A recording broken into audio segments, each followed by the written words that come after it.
November 19, 2018. The courtroom fell silent as Chris Watts stood before the judge. The man who had appeared on television just months earlier, pleading for the safe return of his pregnant wife and 2 daughters, was about to learn his fate.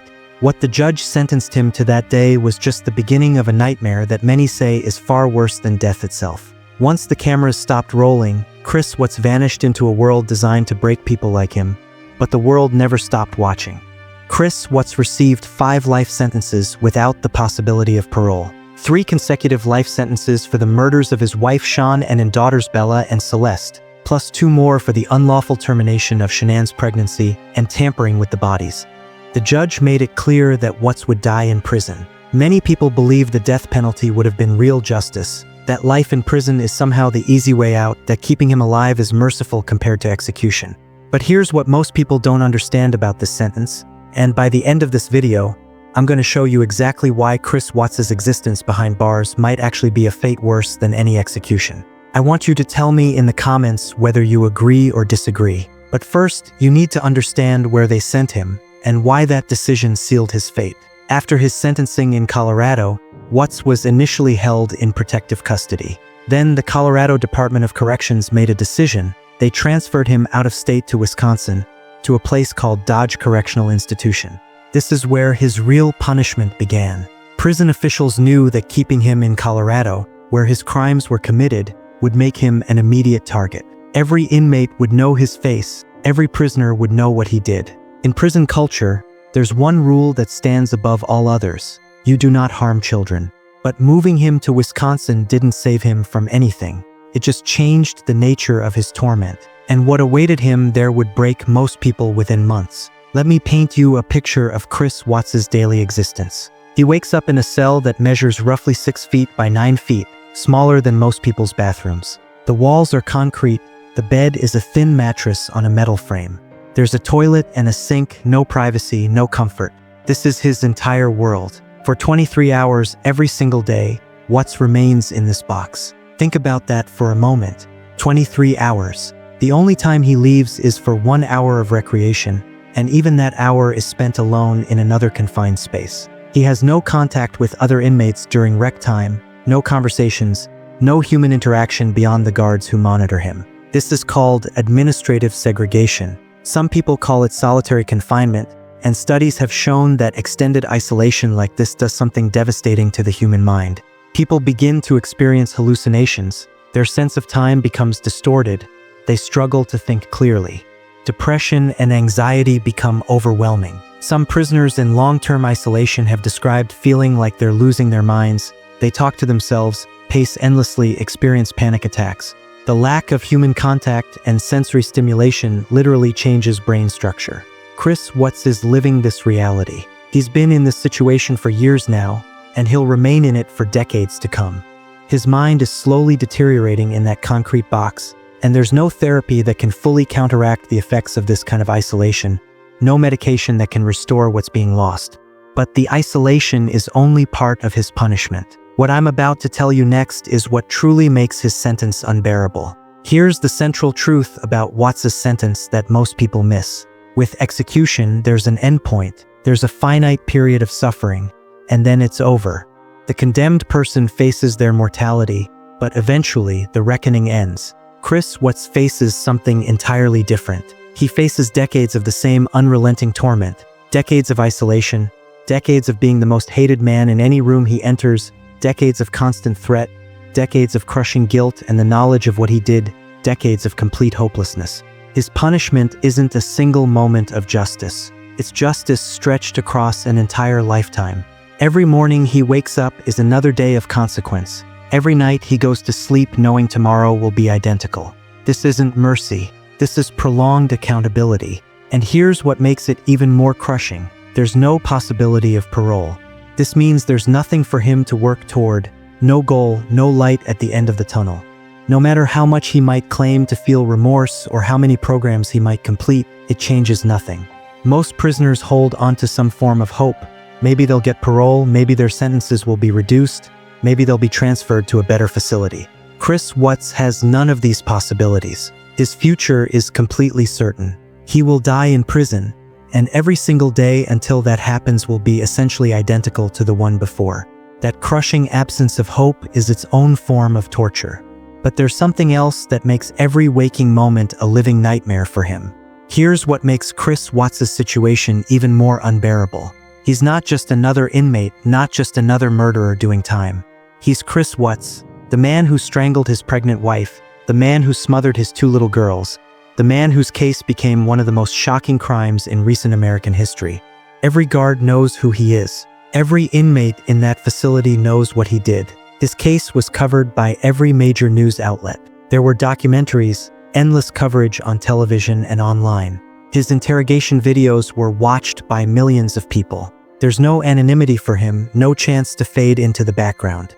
In prison, where reputation is everything, this makes him the lowest of the low. Child killers occupy the bottom rung of the prison hierarchy. They're considered less than human by other inmates. And Chris Watts killed his own children, his own daughters who trusted him, who loved him. He receives mail in prison, but it's not fan mail or letters of support. He receives hundreds of letters filled with rage and disgust. People from all over the world write to tell him exactly what they think of him, describing in detail what they hope happens to him, reminding him of what he did to Shanann and Bella and Celeste. Some letters come from other parents who cannot fathom how anyone could do what he did. Others come from people who followed the case obsessively. Every piece of mail is a reminder that the world has not forgotten, that he will never be forgiven, that his name will forever be synonymous with evil. And unlike the outside world where he could theoretically avoid the hatred, Watts has no escape. He must sit in his cell and face it, day after day, year after year, for the rest of his life. Then in 2020, something happened that ensured he would never fade from public memory. Netflix released a documentary about the Watts family murders. It was watched by millions of people around the world. The case, which might have eventually faded from public consciousness, was thrust back into the spotlight. This means new generations of people learn about Chris Watts. His infamy doesn't fade. Instead, it's constantly refreshed. Young people who weren't even aware of the case in 2018 now know every detail. They watch the police body cam footage, see him lie on television, witness his fake concern. For Chris Watts, this means his crimes follow him eternally. He will never be forgotten. His name will never stop being associated with horror. Even decades from now, people will still know what he did. His legacy is permanently sealed as one of the most despicable family annihilators in American history. And his infamy inside those prison walls puts him in constant danger. Even though Watts is kept in protective custody, the threat never disappears. Other inmates have found ways to get to protected prisoners before. A guard could look the other way, a transfer could go wrong, a mistake in protocol could give someone an opportunity. Watts lives every single day knowing that if given the chance, many inmates would kill him without hesitation, and they'd be celebrated for it by other prisoners. Inmates who harm child killers often gain respect and status. They become heroes in the twisted moral code of prison culture. Imagine living with that knowledge. Every footstep in the hallway could be someone coming for you. Every unusual sound could signal danger. Every interaction with a guard could be your last moment of safety. The psychological toll of living under constant threat is something most people cannot even comprehend. But while Chris Watts lives in fear behind bars, there are people outside those walls who live with a different kind of pain, one that never heals. Shanann Watts' family still grieves every single day. Her parents lost their daughter and their granddaughters. Shanann's brother lost his sister and nieces. The extended family and friends all carry the trauma of these murders. And Chris Watts knows this. He knows that while he sits in his cell, the people who loved Shanann and Bella and Celeste are still suffering. He took away their futures, robbed those little girls of their lives, murdered a woman who was carrying his son.